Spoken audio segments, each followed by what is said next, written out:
Com a chamada globalização, onde todo mundo sabe o que todo mundo faz a toda hora, exceto aquelas coisas que são escondidas e que a gente vai atrás para descobrir, né? As coisas ficam cada vez mais intrincadas, mais estranhas. Essa semana nós tivemos aí o episódio que nacionalmente se fez conhecer dos atos de racismo contra uma jornalista na TV Globo. Sei lá quantos, uma dúzia, meia dúzia, 50, não sei quantas pessoas entraram lá numa página de Facebook e começaram a literalmente falar coisas loucas, não é? Odiosas a respeito de uma pessoa por causa da sua cor. E a gente reconhece, a gente sabe que isso é uma coisa terrível, deve ser execrada por nós. Há já quem levante que isso é armação, afinal de contas tem um outro repórter na TV Globo que apresenta o Jornal Nacional que é negro há tanto tempo e nunca houve a mesma coisa. Independente do que seja, os atos ou as palavras que foram ditas são terríveis. Não devem ser ditas a respeito de ninguém por causa de cor, ou por causa de raça, ou por causa de certas diferenças que nós tenhamos na nossa conformação física e até mesmo religiosa. Existe sim preconceito de religião. E é lógico que nós cristãos, entendendo a fé bíblica, nós temos que ter posição clara, nós temos que ter entendimento claro, nós temos que ter cristalinidade na maneira como nós enxergamos as coisas, nós devemos manifestar a verdade sempre em amor. Então palavras de ódio, etc., não cabem para nós que somos cristãos nesse mundo. Mas por outro lado, há um sentido claro em que o cristão tem que ser separado do mundo. Nós temos que ser separados do mundo.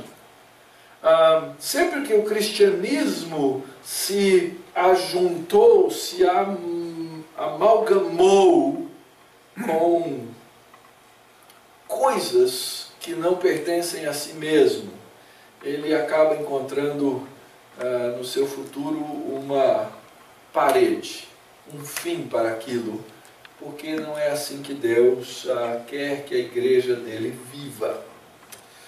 Nós temos aqui um episódio interessante.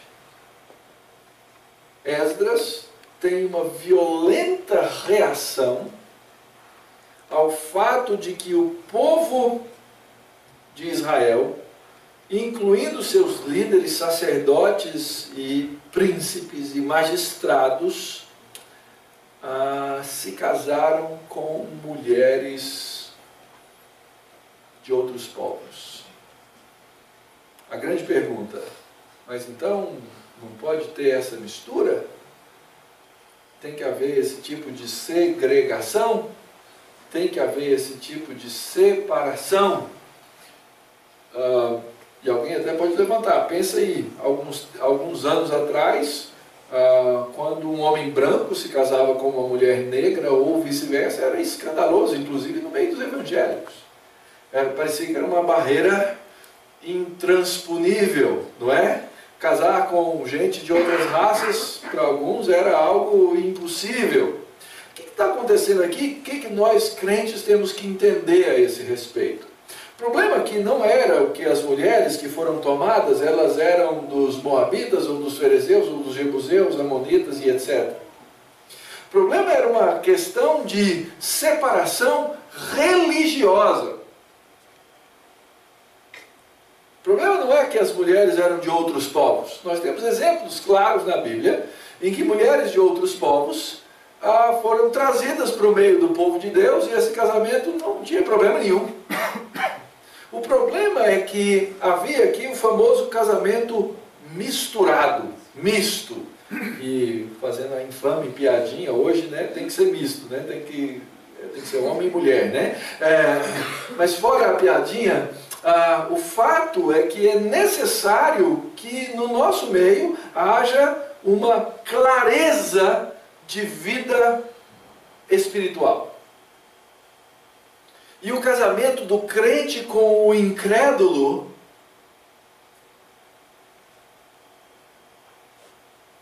não funciona.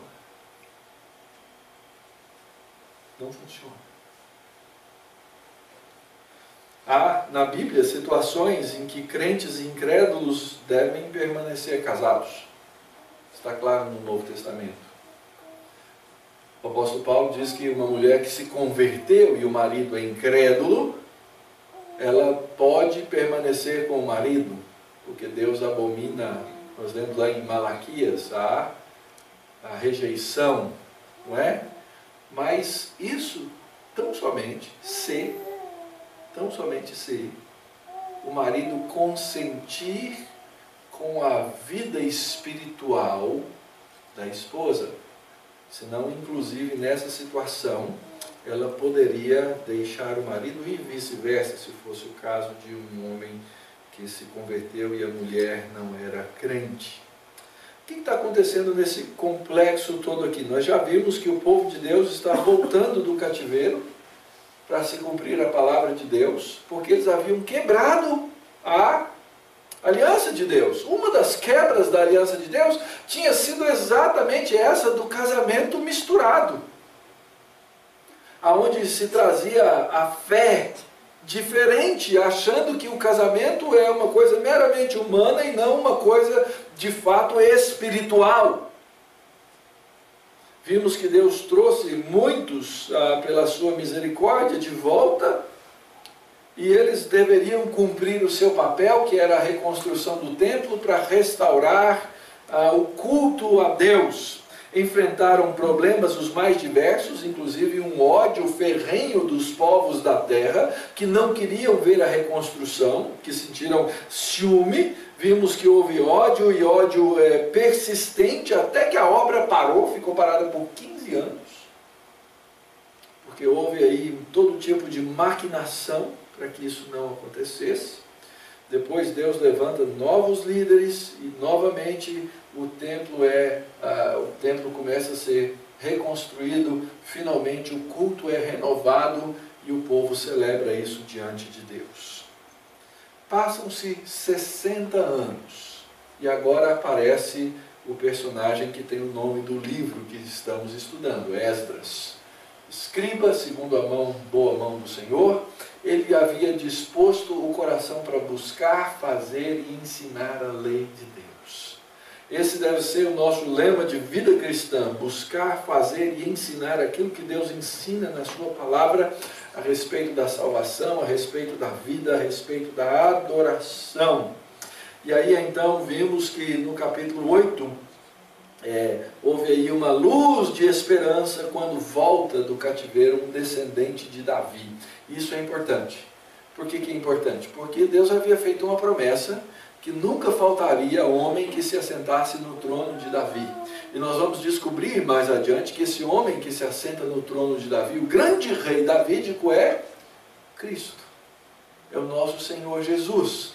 E esse Senhor Jesus, então, é dessa linhagem, dessa descendência davídica, que volta do cativeiro na Babilônia e agora se instala novamente aí na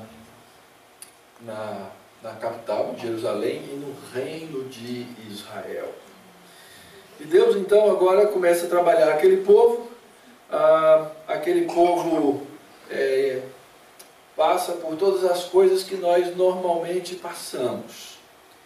Eles, depois de uma geração, haviam esfriado a sua vida espiritual. A coisa chegou a tal ponto em que se tornou normal, cotidiano, aceitável, em alguns casos, imagino até desejável, que se casassem com gente de outras religiões. Não tinha problema. Irmãos, isso acontece no nosso meio, é frequente. Eu me lembro de uma história até anedótica, não é? Tinha um senhor que frequentava uma igreja que pastoreei, e ele havia sido presbítero na igreja, depois ele deixou o presbiterato, e depois ele foi voltar ao presbiterato, e nessa época eu era um dos pastores da igreja, e nós insistíamos, não é, que cada pessoa que ia concorrer ao presbiterato fosse mais uma vez, mesmo que já tivesse sido presbítero, fosse entrevistada pelo conselho. O irmão deseja fazer assim, mas a sua esposa, ela não é crente. Não, mas isso não tem nada a ver. Eu posso ser presbítero da igreja, inclusive nós oramos juntos, ele respondeu. Eu falei, mesmo? Sim, nós oramos juntos, mas a sua esposa é espírita. Como é que o senhor ora junto com a sua esposa espírita? Não, é oração silenciosa, né? Porque não há comunhão, meus irmãos, não há como. Não há como você manter uma vida espiritual no casamento. Você pode manter a sua vida espiritual, mas você manter uma vida espiritual no casamento, quando uma das partes não é crente, não funciona. Até a vida eclesiástica, até a vida na igreja. Como é que você vai viver uma vida na igreja onde um frequenta a igreja e outro não frequenta a igreja? E não é só uma questão de frequentar a igreja, porque tem muita gente que pode frequentar a igreja e não ser crente. O que nós precisamos avaliar num contexto desse é que para manter a santidade de um relacionamento e para manter a santidade do povo de Deus, para manter a santidade da igreja, é necessário a separação. Nesse sentido, estamos certamente separados. Esdras recebe então essa triste notícia. O povo de Israel, os sacerdotes e os levitas não se separaram dos povos de outras terras. Qual o problema? Com as suas abominações, porque Deus é santo e Ele exige de nós santidade. E não tem jeito de você misturar a santidade de Deus com falsas religiões. E as religiões dos cananeus, heteus, fariseus, jebuseus, amonitas, moabitas e egípcios e amorreus, elas são religiões falsas. Elas não são verdadeiras. Um problema seríssimo. Esse problema já havia trazido a ruína ao povo de Deus, e eles tinham ido para o cativeiro. Passaram 70 anos no cativeiro, voltaram do cativeiro, e 60 anos depois, a mesma coisa. E você vai olhar para esse povo e falar assim, mas não aprendem, hein? É assim que a gente pensa? Não aprende. Então olha para a sua vida.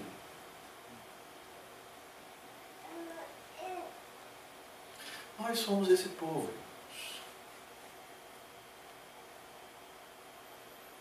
Nós somos um povo carente da graça de Deus. Nós somos o povo que precisa buscar a santidade de Deus. Nós somos o povo que precisamos lembrar que, dependendo da graça, devemos buscar não pecar. Nós somos o povo que precisa lembrar constantemente de rasgar as nossas vestes e arrancar os cabelos e a barba, os que têm. ficarmos atônitos diante de Deus. Atônitos. Porque a nossa capacidade de pecar é grande. É grande. Então existe a necessidade de buscarmos uma vida diante de Deus para não misturar as coisas que pertencem a Deus. O problema desse povo é que eles misturaram a linhagem santa. Como eu já disse no começo, não é um problema racial, é um problema espiritual. Há uma necessidade de entendermos que a nossa vida espiritual, o nosso relacionamento com Deus, o nosso relacionamento com Cristo, ele é exclusivo. Ele não se mistura com as coisas desse mundo, nem com as coisas das outras religiões. E nós podemos ter certeza, irmãos, que nós vamos pagar um preço por isso. Porque o mundo não consegue entender. Durante séculos, não muitos, mas poucos séculos, a ideia, o conceito da nação americana e da religião cristã evangélica estavam colados. Isso agora está absolutamente o quê? Separado. Isso vai trazer consequências sobre a nação. Isso vai trazer consequências sobre o povo. E isso vai trazer consequências sobre os crentes. Já disse para vocês, nós vivemos tempos de extrema tranquilidade para a nossa fé. Nós temos liberdade religiosa e temos que lutar por ela. Nós temos isenção fiscal. Nós temos uma série de coisas que na nossa geração Deus nos deu. Os primeiros presbiterianos que chegaram no Brasil, eles foram perseguidos. Eles foram perseguidos, eles eram xingados nas ruas, eles eram maltratados. Hoje temos uma relativa paz, mas aparentemente ao redor do mundo essa paz vem terminando. E nossa grande tentação é a seguinte: gente, é melhor a gente se amoldar um pouquinho mais ao mundo, porque se a gente ficar mais amoldado ao mundo, quem sabe, essa perseguição vem menor. Ou essa perseguição não vem tão rápido. Cuidado. Eu, lendo essa passagem, aprendo duas coisas aqui desses primeiros versos. Primeira coisa, eu não deveria me surpreender com os pecados que nós cometemos. Nós temos uma capacidade tremenda. Nós estamos falando aqui do povo de Deus, dos sacerdotes, dos levitas, dos príncipes de Israel. 60 anos depois de voltarem do cativeiro, já em tremendo pecado. E outra coisa é que raramente nós entendemos e vemos uma reação tão genuína ao pecado quanto essa no exemplo de Esdras.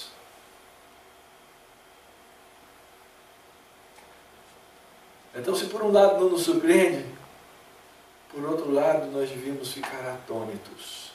Esse tipo de coisa era chamada loucura em Israel. Loucura. Coisa de louco, coisa de doido. Mas na nossa geração, nós continuamos vendo gente cometer loucuras muitas vezes. E às vezes nós tornamos a loucura a norma. Tornamos a loucura o comum, o simples, o aceitável e até o desejável. Passado então esse primeiro momento, nós vemos uma oração feita por Esdras, que é uma confissão triste e uma confissão de profunda tristeza. Então os próximos versos até o final do capítulo serão uma oração de Esdras. E as orações da Bíblia, elas são muito ricas, muito preciosas. Nós temos muito a aprender para nós mesmos com as orações feitas pelos servos de Deus no passado. Primeira coisa é o reconhecimento da imensidão da culpa. Verso 5. Na hora do sacrifício da tarde, o culto em Israel, pode ver que o culto está restabelecido. O culto tinha 2 sacrifícios por dia, um pela manhã e um à tarde. Era um relógio. Os sacerdotes ofereciam. Então, na hora do sacrifício da tarde, eu me levantei da minha humilhação. Com as vestes e o manto já rasgados, me pus de joelhos, estendi as mãos para Jeová, meu Deus, e disse: meu Deus, estou confuso e envergonhado para levantar a ti a face, meu Deus, porque as nossas iniquidades se multiplicaram sobre a nossa cabeça, e a nossa culpa cresceu até os céus, desde os dias de nossos pais até hoje. Estamos em grande culpa e por causa das nossas iniquidades fomos entregues, nós, os nossos reis, os nossos sacerdotes, nas mãos dos reis de outras terras e sujeitos à espada, ao cativeiro, ao roubo, à ignomínia. Como se vê hoje.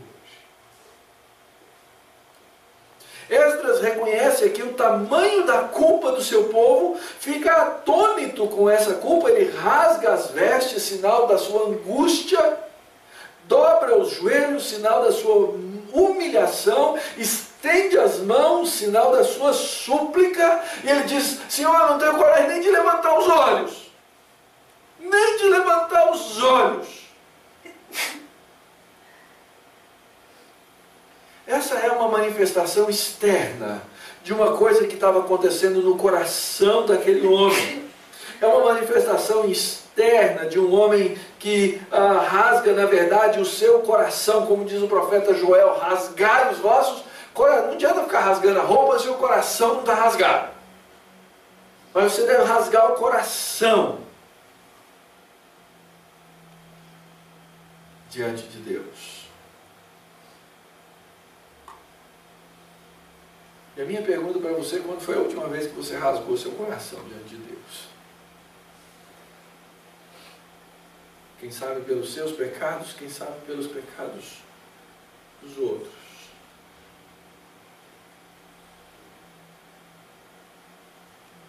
Veja, Esdras não tomou uma mulher estranha de outra religião.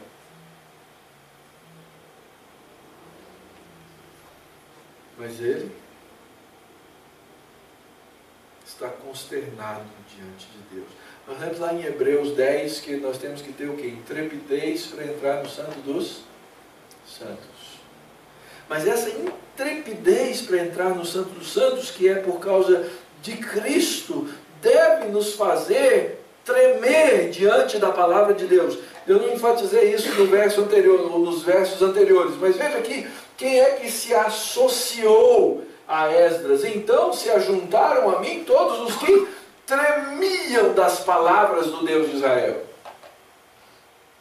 Nós temos, irmãos, que tremer das palavras. Aliás, o mesmo capítulo 10 de Hebreus diz que devemos entrar com intrepidez no Santo dos Santos, mas esse Deus, ele é um fogo consumidor.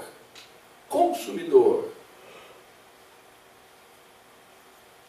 Nós temos que aprender a tremer diante da palavra de Deus, irmãos. O povo não estava percebendo que eles estavam no mesmo caminho do cativeiro. Mais uma vez. Mais uma vez.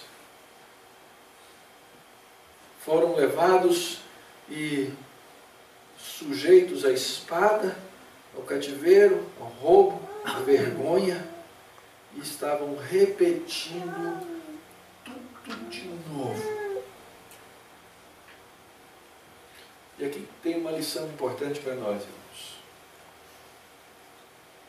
Tem uma lição importante para nós.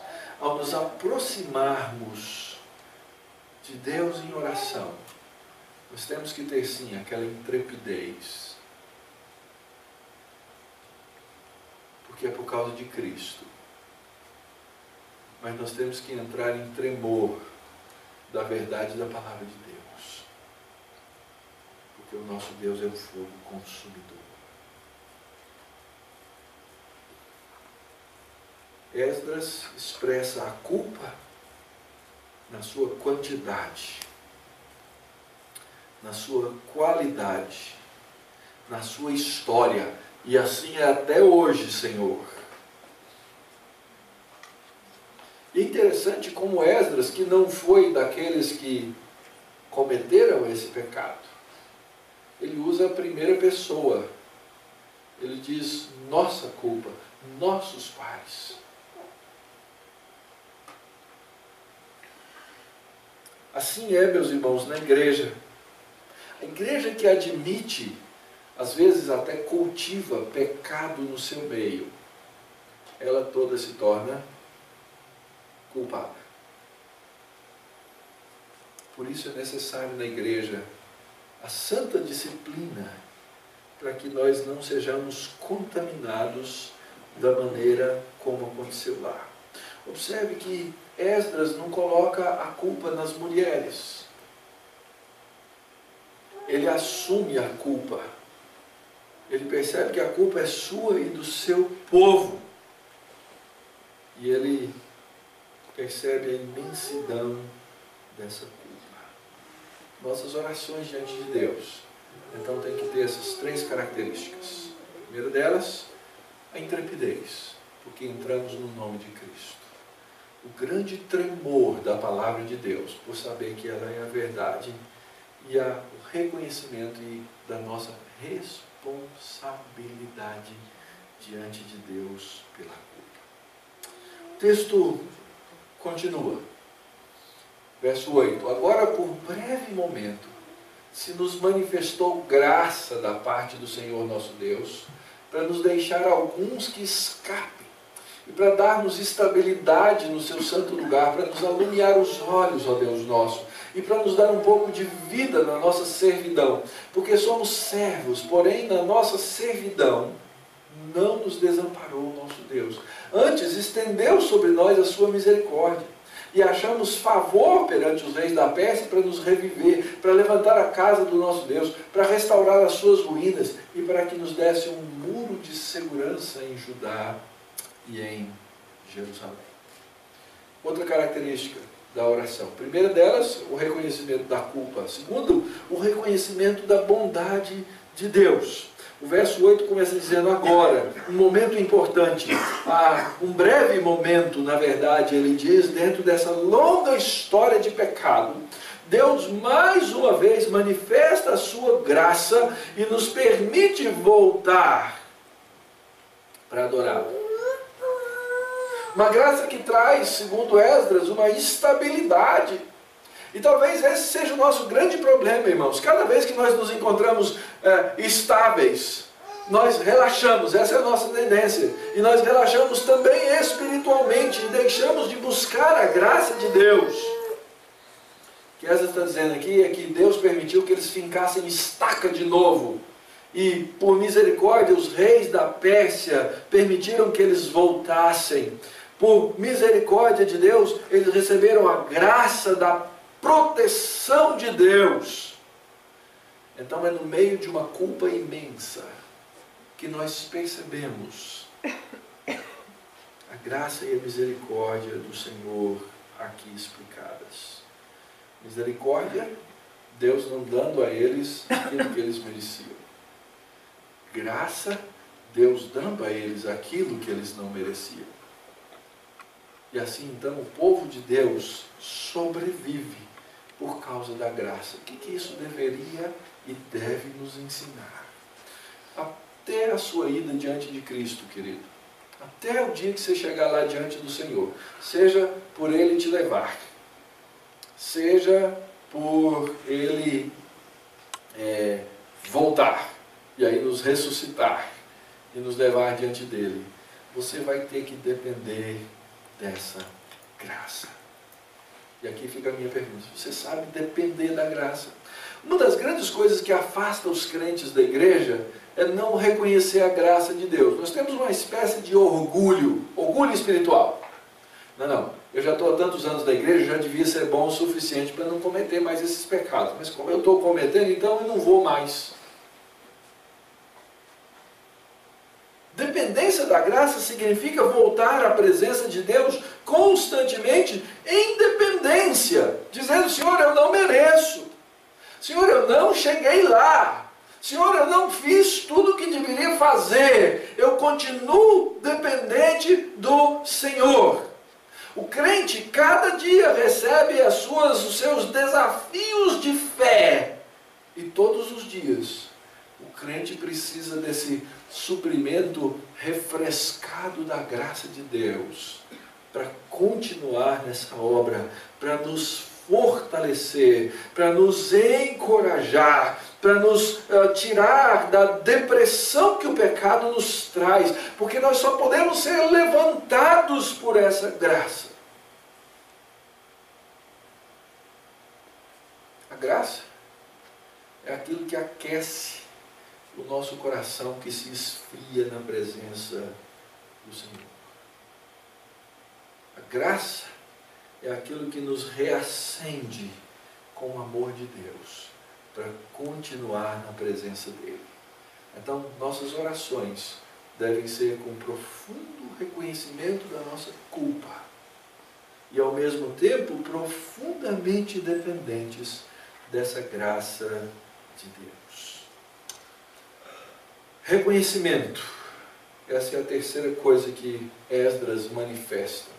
Ele reconhece a tolice da infidelidade. E aqui serve para todos nós. Serve para mim. Como nós somos tolos, irmãos. Olha só o que ele diz, verso 10. Agora, ó nosso Deus, que diremos depois disso? Pois deixamos os teus mandamentos que ordenaste por intermédio dos teus servos, os profetas, dizendo: a terra em que entrais para possuir é terra imunda pela imundícia dos seus povos, pelas abominações com que na sua corrupção a encheram de uma extremidade a outra.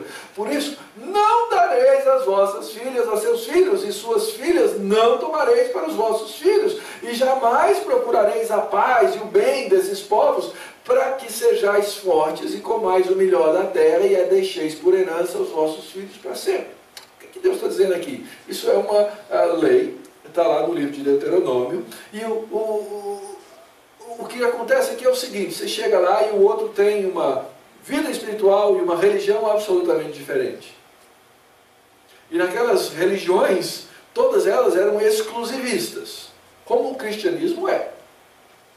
Só que o cristianismo ele é exclusivista no sentido de reconhecer só um Senhor, mas nós, vivendo no mundo em que vivemos, sabemos que existem outras religiões, sabemos que existe a idolatria, nós pregamos a exclusividade de Cristo, nós acreditamos que quem não crê em Jesus Cristo não tem salvação, que tem uma danação eterna sobre si, tudo isso.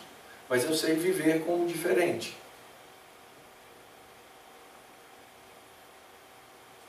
O que Deus está dizendo aí para o povo é o seguinte: quando vocês entrarem lá na terra, vocês vão ficar tentados a fazer acordos de paz entre os deuses.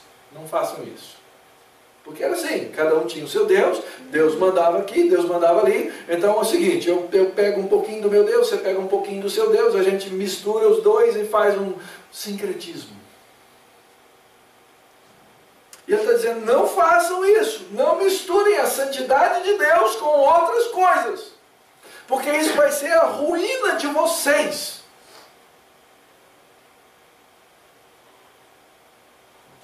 E o que o povo estava fazendo era exatamente isso. Misturando as coisas. Isso já tinha sido feito tantas vezes na história de Israel. E agora eles tinham ido para o cativeiro por causa disso. Voltaram do cativeiro, passaram-se alguns anos, começaram a fazer de novo. Mais uma vez, o povo de Deus se contamina com essa tola infidelidade. Eles se tornam impuros diante de Deus.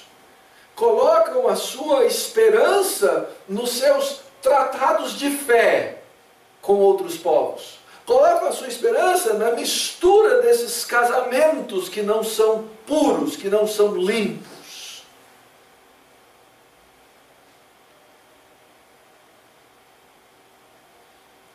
E não é só isso. Eles estavam querendo fazer isso. Não, eles estavam concordando em fazer isso. Não, isso é bom. Sabe, casamento evangelístico? Vou falar? Namoro evangelístico. Eu vou namorar para evangelizar, sabe como é que é, né? Queridos, isso é impureza. Isso é impureza. Fiquem de olhos abertos. Fiquem de olhos abertos. O povo culpado de tão grande pecado, à luz da lei de Deus, tentava contradizer a lei de Deus e permanecer no pecado. Uma coisa é você viver aquela luta, né, falada pelo apóstolo Paulo, o bem que eu quero, esse eu não faço. Uma coisa é você lutar contra o pecado, e isso é a realidade da vida cristã. Outra coisa é você racionalizar o pecado e se entregar ao pecado. Não funciona. Você já devia ter aprendido isso. Eu já devia ter aprendido isso. Mas a nossa tolice em ser infiel a Deus é tremenda. Então nós racionalizamos as coisas.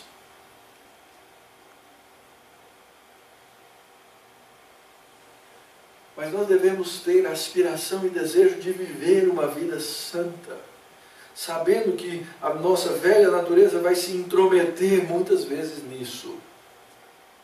Mas o nosso desejo deve ser um desejo de viver vida pura diante de Deus.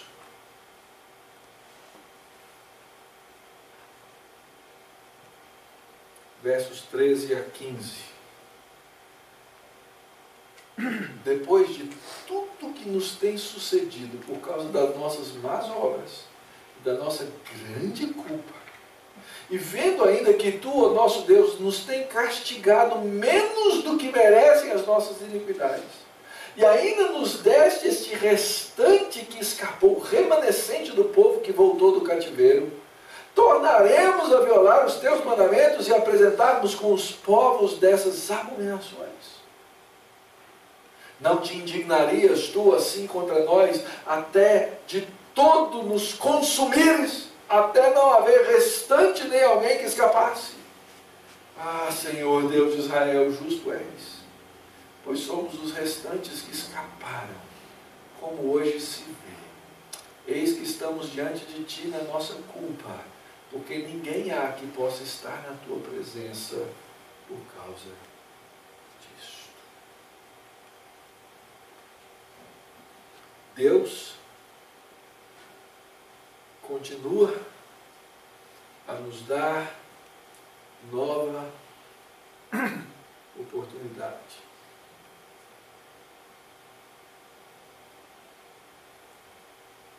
Pergunta de Edson: Senhor, não entendo. Como é que o Senhor pode ser tão misericordioso? E eu sei que um dia o Senhor é consumidor, o Senhor pode nos consumir. Mas o que Esdras está dizendo: Senhor, eu te agradeço por esse risco. Por saber que eu sou esse pecador que eu sou, e poder voltar para o Senhor, e desejar essa vida santa.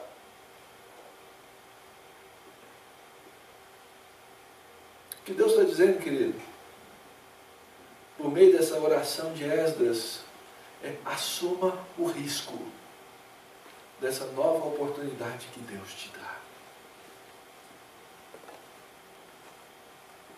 Busque uma vida de santidade diante de Deus. Aproveite da misericórdia e da graça que Ele derrama sobre você.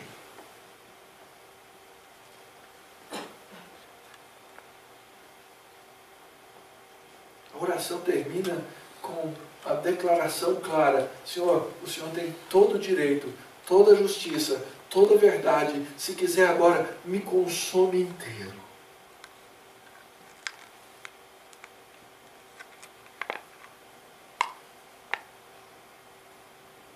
Mas eu sei que o Senhor é gracioso. Eu sei que o Senhor é misericordioso. Eu sei que eu posso contar com essas coisas.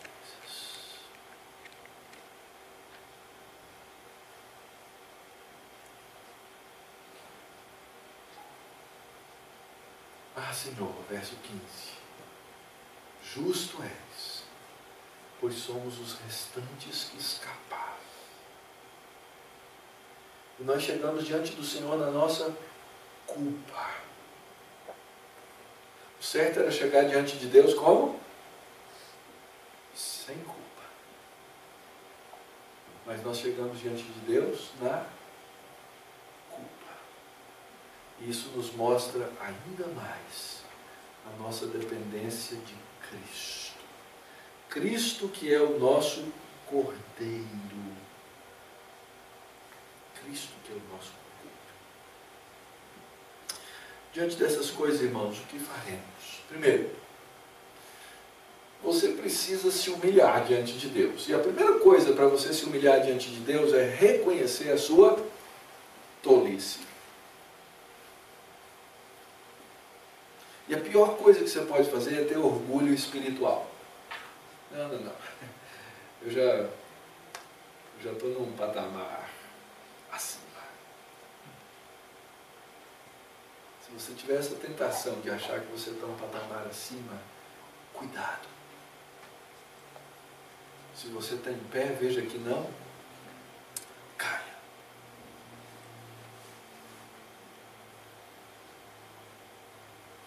Ouvi a história de um pastor recentemente.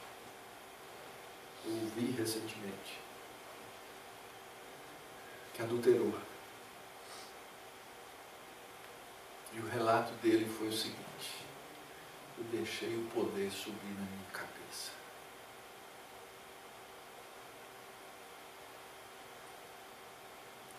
Essa aura, essa ideia de impecabilidade é um dos maiores perigos que pode nos circundar.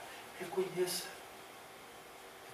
a sua tendência à tolice, a sua tendência ao pecado, a sua velha natureza que não te deixa em paz. E aí então aprenda a dizer não. Aprenda a confiar no Deus que vai suprir todas as suas necessidades. Quando você pecar, reconheça a imensidão da culpa e reconheça a sua responsabilidade, porque a nossa tendência sempre é colocar a culpa do pecado no quê? No diabo, nas circunstâncias, mas em última análise, desde o princípio é assim, nós colocamos a culpa em quem? Em Deus. Não foi assim? Quando a mulher foi questionada por Deus, o que você fez? Ela disse, foi a serpente. Se o Senhor não tivesse criado essa maldita dessa serpente, eu estava aqui na boa.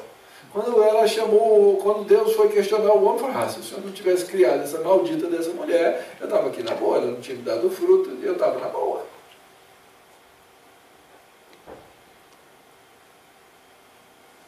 Nós temos a tendência de não reconhecer a responsabilidade. Terceiro lugar, meu irmão, minha irmã, entenda a dimensão dessa graça incompreensível. Deixa eu repetir para você. Entenda a dimensão dessa graça que é incompreensível. Tenta compreender a graça de Deus. Sabe por quê? Porque sempre que você tentar compreender a graça de Deus, você vai usar o seu padrão humano. E você nunca vai ser gracioso como Deus é. Mas entenda que Deus é gracioso. Entenda que na comunhão dos santos, e é por isso que eu brigo com vocês, não deixe de viver a comunhão dos santos. É que nós entendemos a dimensão do amor de Cristo que nos traz a graça, a profundidade, a largura, a altura, todas essas coisas, elas são compreendidas com o povo de Deus. E por isso,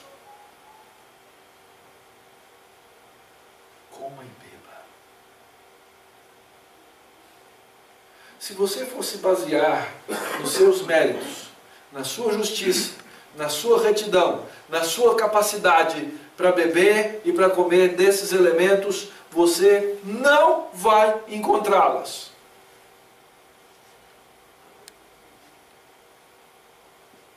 Mas se você entender que isso aqui representa a obra de Cristo e o mérito de Cristo,